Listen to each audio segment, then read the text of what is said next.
Para pendengar radio yang saya kasih dalam Tuhan kita Yesus Kristus, Shalom. Ini dengan Pendeta Rainer Schoenemann. Pada saat ini saya ingin memberikan sebuah penjelasan singkat mengenai perspektif teologis praktis Perjanjian Baru menghadapi wabah COVID-19 Corona. Saya ingin memberikan beberapa penjelasan mendasar agar kita dapat menghadapinya secara lebih tepat sesuai dengan Perjanjian Baru. Pada saat ini dengan merebaknya virus COVID-19 yang mendunia ini, maka banyak juga pertanyaan muncul di kalangan orang Kristen, karena juga banyak rohaniawan dan juga banyak umat Kristen yang menjadi korban dan bahkan juga meninggal. Bahkan juga ada pertanyaan mengapa Tuhan tidak melindungi mereka, atau juga mengapa Tuhan tidak menyembuhkan walaupun mereka orang-orang beriman, atau juga apa rencana Tuhan di balik semuanya ini. Bahkan ada yang menganggapnya atau berspekulasi ini merupakan sebuah penghukuman Allah secara global, atau ada yang mengatakan ini sudah merupakan tanda-tanda akhir zaman. Nah, untuk memahami hal ini atau dapat mempunyai sikap yang tepat, maka kita harus berhati-hati dan jangan hanya melihat dari satu sisi pandang saja, tetapi harus melihat bagaimana data dari Perjanjian Baru secara keseluruhan. Paling sedikit ada 8 aspek teologis dari Perjanjian Baru yang saya ingin sebutkan, yang harus diperhatikan supaya kita dapat memiliki sebuah pemahaman yang lebih utuh dan tidak terjebak untuk memberikan jawaban-jawaban yang simple, yang kelihatannya sepertinya meyakinkan, tetapi malah mengaburkan dan menyesatkan. Aspek yang pertama adalah kedaulatan Allah dan dosa universal. Kedaulatan Allah dan dosa universal. Dalam Alkitab jelas sekali bahwa Allah itu berdaulat, bahwa tidak ada bagian dalam alam semesta ini pun yang tidak berada dalam kekuasaannya. Artinya segala sesuatu yang terjadi tetap Allah berdaulat.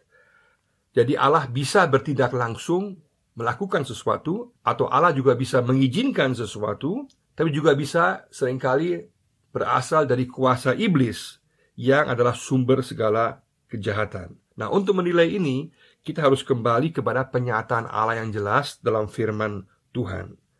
Karena dalam Alkitab, Allah tidak menyatakan segala sesuatu. Allah hanya menyatakan semua hal yang penting yang cukup untuk manusia bisa memperoleh keselamatan dan juga untuk bisa hidup dalam kehidupan sehari-hari.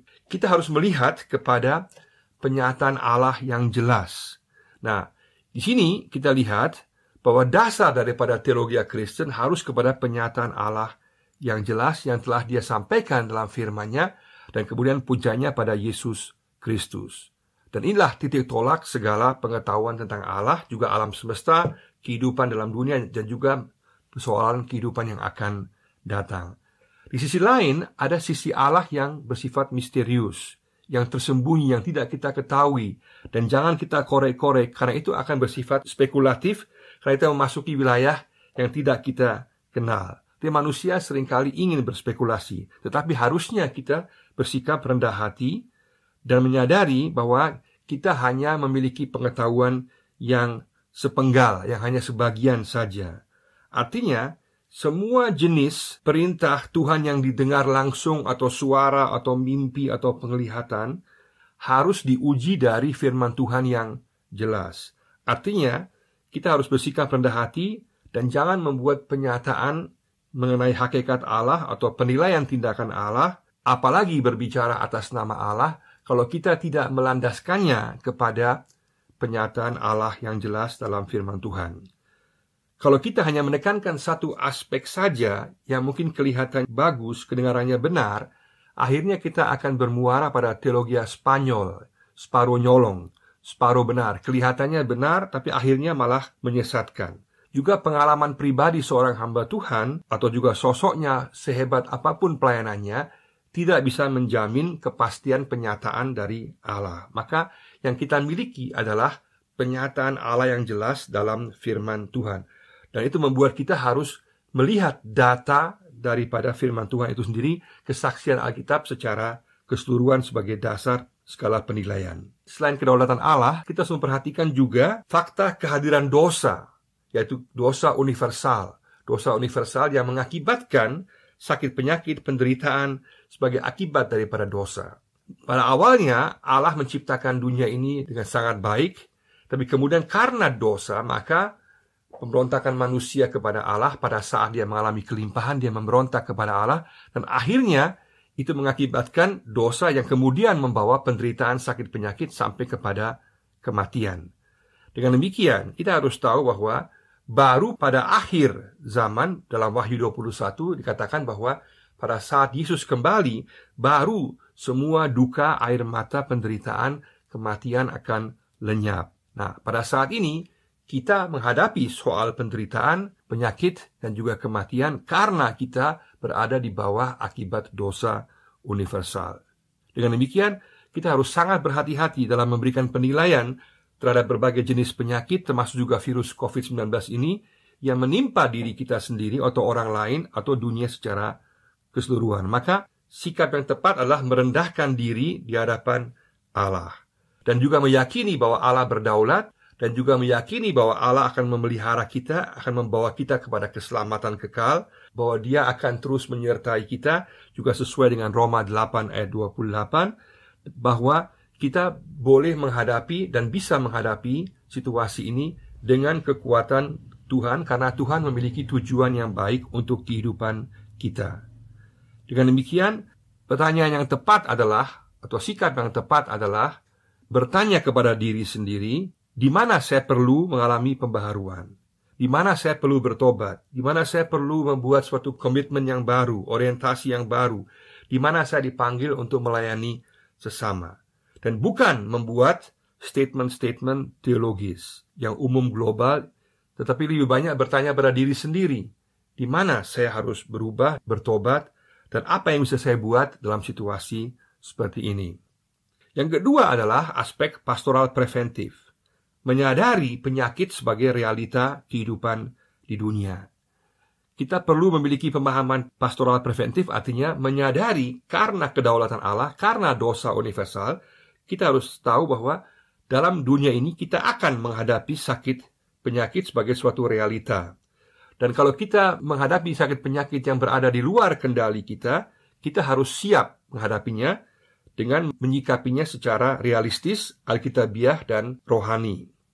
Nah, dalam Alkitab, paling sedikit ada 4 alasan mengapa ada sakit penyakit di dunia ini. Secara negatif ada 4 hal, yaitu 1, akibat dosa universal yang menuju kematian. Yang kedua, bisa berupa sebuah penghukuman Tuhan karena dosa tertentu melawannya, misalnya tindakan tidak mentaati Tuhan, meminta bantuan kuasa kegelapan, atau tindakan amoral. Yang ketiga, penyakit yang tidak ada kaitan dengan sebuah dosa tertentu. Penyakit yang terjadi begitu saja. Yang keempat adalah proses sebab akibat perilaku kehidupan dalam dosa atau dosa masyarakat secara umum. Misalnya pola hidup yang tidak sehat, atau pencemaran lingkungan, kecerobohan, dan keserakahan. Tapi secara positif, penyakit juga bisa dipakai oleh Allah sebagai alat, satu, untuk memurnikan dan mendewasakan iman. Kedua, menjaga orang percaya untuk tidak menjadi sombong dan menjadi alat Tuhan yang berguna. Yang ketiga, membuat kita lebih peka dan mampu untuk mendampingi orang lain yang tengah menderita sakit. Yang keempat, sebagai ujian kesetiaan. Dan kelima, membawa berkat jangka panjang dan kemuliaan. Kalau kita lihat dalam Alkitab Penyanyi Baru di Matius 24 dan Markus 13 mengenai konteks akhir zaman, disebutkan tentang adanya bencana penderitaan secara umum, dan ini juga termasuk sakit penyakit dan juga berbagai jenis wabah. Tetapi yang penting bahwa meskipun ada penderitaan sakit penyakit di masa mendatang, bahwa kedaulatan Allah ditekankan, takhta Allah ditekankan dalam Wahyu pasal 4 dan juga Wahyu pasal 20. Ini berarti bahwa apapun yang terjadi, semua berada dalam kendali kontrol daripada Allah sendiri. Dengan demikian, Allah pada akhirnya akan membawa kepada keselamatan, kepada kesejahteraan sempurna. Dan di masa antara ini, di mana ada penderitaan sakit penyakit, kita boleh tahu bahwa Allah tetap berkuasa dan berdaulat. Dengan demikian kita boleh tahu ada kepastian pengharapan bahwa Yesus akan datang dalam kuasa kemuliaannya dan menghapuskan segala jenis penderitaan. Nah, di masa antara ini yang kita perlukan sekarang adalah kesetiaan dan ketabahan dalam keyakinan akan kekuasaan Allah dan tujuannya yang baik untuk membawa kemuliaan. Dengan demikian maka berita kitab Wahyu memberikan kepada kita kekuatan penghiburan bahwa Yesus pemegang kunci sejarah dunia, dan Dia yang memberikan pengharapan pasti bahwa air mata penderitaan akan terhapus di masa yang akan datang, dan di saat ini Dia akan mendampingi kita dan menolong kita. Yang ketiga adalah penggunaan akal budi pemberian Allah. Penggunaan akal budi pemberian Allah. Dalam Perjanjian Baru sangat jelas bahwa Tuhan memberikan kita akal budi yang perlu kita pakai, kita gunakan sebagai pemberiannya untuk menghadapi berbagai ancaman situasi tengah-tengah kehidupan dunia ini.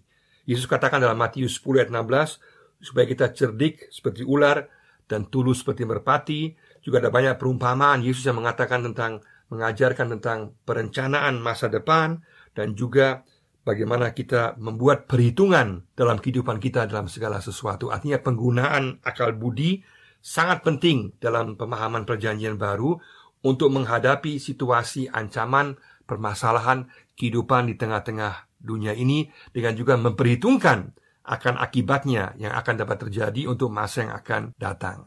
Dengan demikian sangat jelas bahwa Perjanjian Baru menentang sikap ceroboh, sikap nekat, tetapi sikap yang diminta adalah sikap menggunakan akal budi untuk sejauh mungkin bisa menghindari sakit penyakit, wabah, atau ancaman dengan menggunakan akal budi yang sehat sebagai pemberian Tuhan. Ada banyak contoh dalam Alkitab di mana orang Kristen juga mengungsi, mereka pergi dan tidak mencari penderitaan selama itu mungkin. Jadi pada saat mereka memang menghadapi penderitaan, mereka menghadapinya. Tapi akal budi dipakai oleh mereka untuk dapat menghindari sakit penyakit atau penganiayaan atau permasalahan yang akan mengancam mereka. Dengan demikian orang Kristen bukan mencari penderitaan, tapi menggunakan akal budi pemberian Tuhan untuk bisa menghindari segala jenis penderitaan sakit penyakit. Ini juga berarti juga sama untuk situasi COVID-19 ini, di mana kita harus menggunakan akal budi kita semaksimal mungkin. Berarti sungguh-sungguh mencermati, menuruti nasihat anjuran para tenaga medis atau pihak-pihak yang kompeten, sangat menentukan dalam kehidupan kita untuk bisa menghadapi situasi ini. Yang keempat adalah prinsip mengasihi sesama dan ibadah di rumah. Prinsip mengasihi sesama dan ibadah di rumah. Dalam Perjanjian Baru sangat jelas bahwa mengasihi sesama adalah hukum yang sangat penting. Selain mengasihi Allah, juga mengasihi sesama. Dan ini terwujud dalam tindakan-tindakan yang nyata. Dengan arti bahwa kita mau mementingkan kepentingan orang lain. Dalam situasi sekarang berarti kita mau menjaga kesehatan orang lain.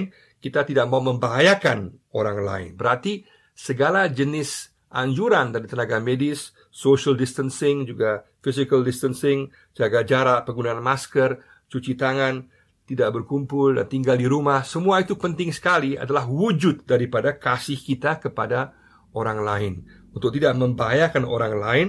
Dengan demikian, orang yang tidak menunjukkan sikap itu, tidak mau, berarti dia tidak peduli dan dia tidak mengasihi sesamanya. Selain itu juga penting bahwa hakikat esensi iman Kristiani adalah hubungan pribadi dengan Tuhan. Jadi persekutuan dengan Tuhan itu yang pribadi, itulah yang paling utama. Dan kemudian dalam lingkup rumah, dan kemudian dalam lingkup jemaat. Tapi pada saat persekutuan dalam lingkup jemaat tidak mungkin, maka kita harus tahu bahwa Allah tidak dibatasi oleh gedung dan ruang gereja atau gedung pertemuan yang lain. Karena yang menentukan adalah kehadiran Tuhan. Dan kita tahu kita adalah bait Allah, setiap orang percaya telah menerima Roh Kudus, dan kitalah bait Allah, dan kehadiran Roh Kudus itulah yang merupakan ciri tanda sebagai umat Allah. Dengan demikian maka kita boleh dan dapat membuat ibadah di rumah sendiri, karena di sana pun Roh Kudus juga hadir bersama-sama dengan kita. Dan Roh Kudus tidak tergantung kepada ruang tertentu atau gedung tertentu. Dengan demikian, dengan pola-pola yang baik, cara-cara yang modern, kita juga bisa memakai Zoom atau memakai WA atau memakai siaran televisi atau radio atau menggunakan berbagai cara yang lain. Kita bisa beribadah di rumah dan juga bisa membagikan renungan-renungan dan juga menganjurkan waktu kepada warga jemaat untuk berdoa dan juga meditasi pribadi sebagai kesempatan saat ini untuk sungguh-sungguh menjaga hubungan pribadi dengan Tuhan.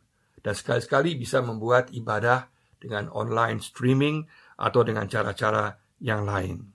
Yang kelima adalah prinsip menaati pemerintah sebagai wakil Allah di dunia.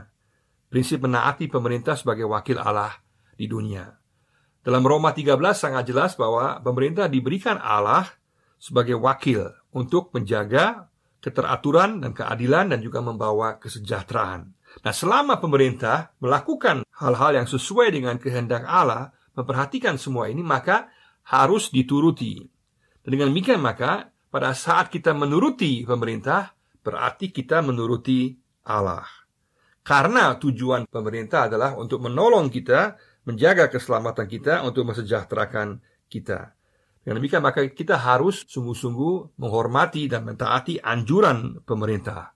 Nah, dalam situasi sekarang ini, dengan virus COVID-19 ini berarti, karena pemerintah sedang berusaha untuk meredam penyebaran virus ini, maka semua anjurannya yang penting harus kita lakukan. Dengan tidak berkumpul, tinggal di rumah, social distancing, physical distancing, juga menggunakan masker, juga dengan mencuci tangan, dan semua hal itu atau semua peraturan-peraturan tambahan yang lain yang dibuat oleh pemerintah harus diperhatikan dan taati. Ini berlaku baik sebagai orang Kristen sebagai pribadi, ataupun jemaat atau gereja sebagai lembaga institusi.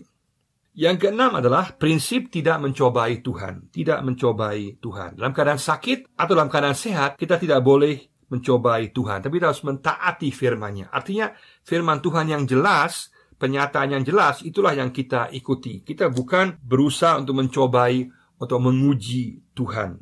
Kita tahu bahwa iblis dalam Matius 4 dan juga Lukas 4 dalam pencobaan di padang gurun, iblis memelintir firman Tuhan dari Mazmur 91 untuk memaksa Yesus untuk membuat atau meminta mujizat dari Allah agar Yesus dipelihara. Padahal konteks aslinya dari Mazmur 91 adalah situasi yang berada di luar kendali si pemazmur, situasi yang genting, yang bahaya, tapi berada di luar kendali pemazmur, di mana si pemazmur tidak bisa berbuat apa-apa kecuali hanya berharap kepada Tuhan saja. Nah, pada saat itulah ada janji pemeliharaan penyertaan Tuhan. Jadi janji pemeliharaan Tuhan bukan dengan kita menguji atau mencobai Tuhan, di mana seharusnya kita bisa menggunakan akal sehat kita bisa sungguh-sungguh mengikuti peraturan pemerintah yang menolong kita, atau juga mendengar anjuran-anjuran para tenaga medis dalam menghadapi situasi wabah COVID saat ini misalnya. Dengan demikian, pada saat ini sangat penting bahwa kita tidak memaksa Tuhan untuk membuat mujizat pemeliharaan. Tidak memaksa Tuhan untuk membuat mujizat pemeliharaan. Juga pada saat mendengar anjuran pengobatan medis, kita pun juga harus menurutinya. Jangan anggap itu merupakan langkah iman tanpa anjuran medis kita bisa selamat atau tetap terpelihara. Itu salah, itu merupakan bentuk ketidaktaatan. Juga dengan dalih alasan pelayanan, dengan keyakinan akan pemeliharaan Tuhan, kita pun harus hati-hati dan sungguh-sungguh menggunakan akal sehat kita dan taat kepada pemerintah dan juga para anjuran para medis dengan berlaku tidak ceroboh, dengan memakai pola-pola pelayanan yang aman. Bukan mengatakan karena saya melayani Tuhan pasti pelihara saya, maka otomatis saya selamat. Saya kira itu menentang akal sehat dan juga penyataan Tuhan yang jelas dalam firman Tuhan. Pada saat ini maka sangat penting kita mencari pola-pola pelayanan yang kreatif untuk menolong orang lain yang perlu kita layani dengan cara, misalnya dengan video call, dengan SMS, dengan WA atau cara-cara yang lain, di mana kita menjaga jarak aman, sekaligus bisa menolong orang baik secara rohani, pastoral, maupun juga secara diakonia dengan menolong kebutuhan sehari-hari dengan memperhatikan semua peraturan medis dan juga dari pemerintah. Yang ketujuh adalah di sini berdoa dan mengandalkan kekuatan dan penghiburan ilahi.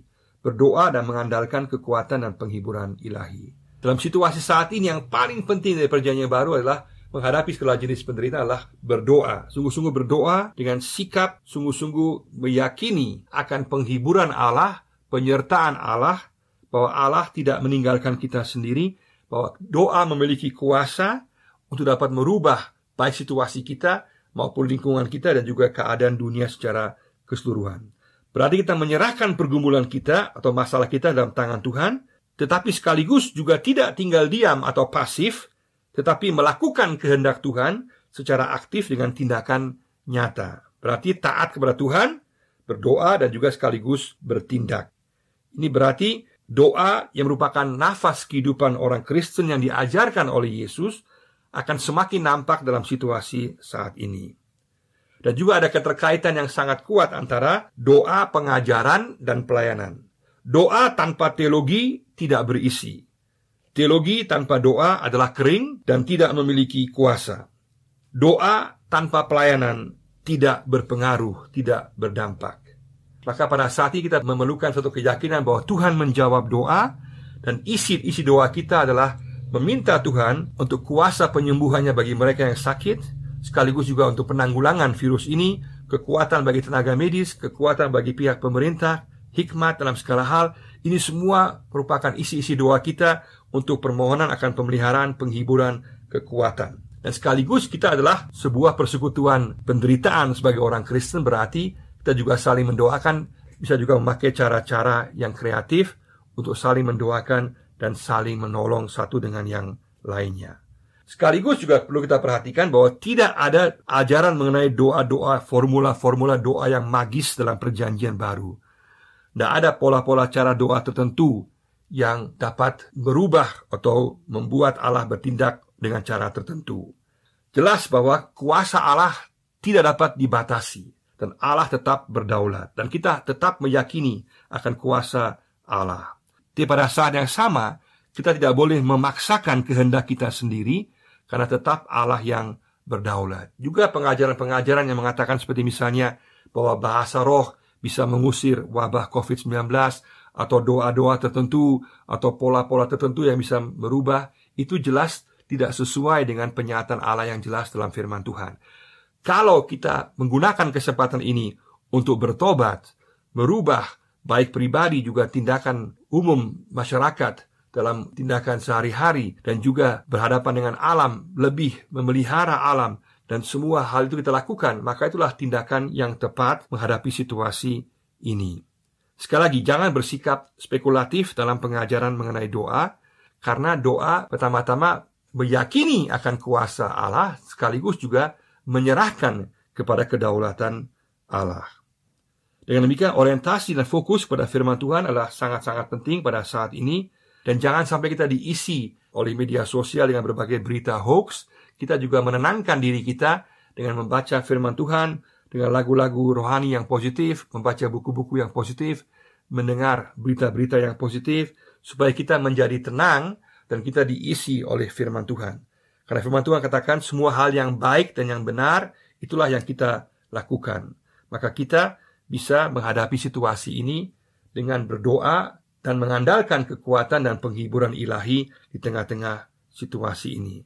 Sekaligus kita juga perlu suatu hikmat untuk bisa membedakan mana sakit penyakit yang diakibatkan oleh dosa secara universal, dan juga mana yang adalah akibat kesalahan-kesalahan pribadi kita, dan juga mana yang bersifat memurnikan atau mendewasakan iman kita, atau juga mau membawa kemuliaan Allah. Nah, ini hanya dapat kita jawab dalam hubungan pribadi dengan Tuhan.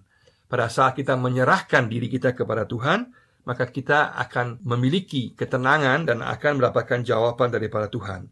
Dan kita akan mengalami kuasa penghiburan Allah di tengah-tengah situasi mewabahnya penyakit virus COVID-19 ini.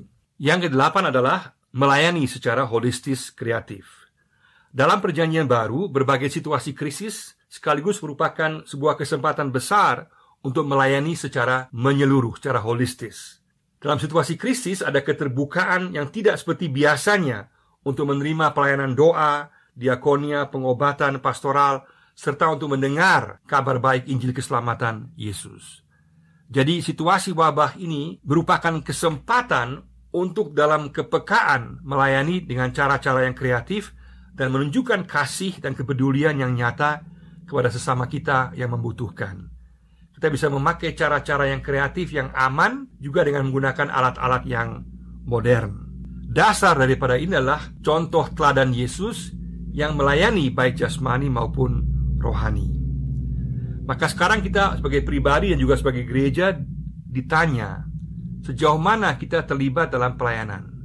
Sejauh mana kita hanya melihat ini sebagai suatu penderitaan, atau kita melihat ini sebagai suatu kesempatan agar gereja dan kita sendiri boleh keluar dari dinding kita dalam arti kita boleh memperhatikan kebutuhan orang lain dengan cara-cara yang aman melayani kebutuhan orang lain. Sehingga orang lain merasakan kasih Kristus secara nyata dalam kehidupan mereka. Nah, untuk ini kita membutuhkan banyak tenaga. Maka setiap orang Kristen dipanggil untuk terlibat dalam pelayanan ini.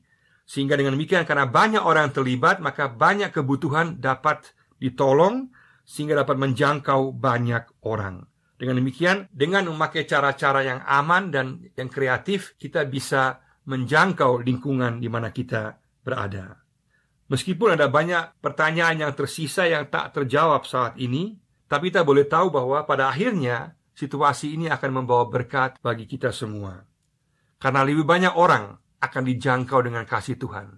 Lebih banyak orang akan terlibat dalam pelayanan. Lebih banyak orang akan mengerti bahwa dia penting untuk terlibat dalam pelayanan. Sehingga dengan demikian banyak pola-pola cara-cara yang baru yang kita sekarang temukan dan berlakukan untuk dapat menjangkau dan jadi pelayanan yang lebih menyentuh dalam lingkungan di mana kita berada. Sehingga dengan demikian situasi ini dapat berubah menjadi berkat dalam tangan Allah yang berdaulat dan penuh kasih. Mari sama-sama kita memperhatikan ke-8 hal ini dalam kita menilai situasi wabah COVID-19 ini. Kita melihat bahwa ada aspek kedaulatan Allah dan dosa universal. Bahwa ada aspek pastoral preventif menyadari penyakit sebagai realita kehidupan di tengah-tengah dunia ini. Juga yang ketiga, penggunaan akal budi pemberian Allah. Juga yang keempat, prinsip mengasihi sesama dan ibadah di rumah. Dan kemudian yang kelima, prinsip mentaati perintah pemerintah sebagai wakil Allah di dunia ini. Dan juga keenam, prinsip tidak mencobai Tuhan. Dan yang ketujuh, kita berdoa dan mengandalkan kekuatan dan penghiburan ilahi. Dan terakhir, kita melayani secara holistis dan kreatif. Dengan demikian, kita dapat menyikapi situasi wabah COVID-19 ini dengan lebih tepat. Dan akhirnya, kita dapat menjadi agen-agen pelayanan Tuhan. Menjadi berkat bagi orang lain. Dan kemudian iman kita menjadi semakin kokoh, semakin dihibur, semakin nyata ditempa di tengah-tengah krisis ini, dan kita semakin memuliakan Tuhan. Kiranya Tuhan memberkati kita semua dalam keyakinan bahwa Tuhan akan terus menyertai kita, tidak akan meninggalkan kita, akan menghibur kita, dan membawa kita kepada berkat-Nya dan kemuliaan-Nya yang kekal. Tuhan memberkati. Amin.